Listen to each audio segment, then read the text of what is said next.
বোলপুর শান্তিনিকেতন ঘুরতে এলে এই রাজবাড়িটা না দেখে একদমই যেও না। বোলপুর থেকে মাত্র 6 কিলোমিটার দূরে অজয় নদীর তীরে এই রাজবাড়িটি অবস্থিত। এই রাজবাড়িটার নামই হলো রায়পুর রাজবাড়ি। দেখে বোঝাই যাচ্ছে যে এটা পুরোটাই একটা অ্যাবান্ডান রাজবাড়ি।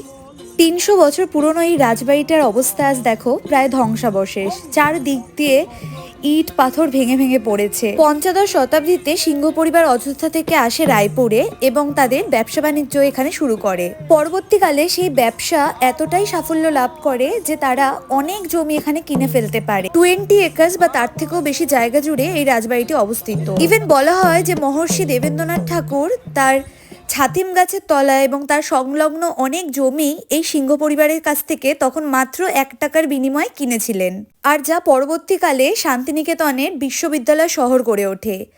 আরও তোমরা পড়লে জানতে পারবে এটার অনেক বড় হিস্ট্রি, যা এই ভিডিওতে বলে আমি শেষ করতে পারবো না। তাই বলবো শান্তিনিকেতন এলে এই রাজবাড়িটা অবশ্যই তোমরা ঘুরে যেও। আর তার সাথে আরেকটা কথা বলতে চাই, এর ভেতরে কিন্তু ভিডিওস অ্যালাউ ছিল না। আমি অজান্তেই সেটা করেছিলাম বাইরের দিকটা, তবে ভেতরে গিয়ে আমি আর ভিডিও করিনি, তাই ফটোর দ্বারা তোমাদের সাথে শেয়ার করলাম।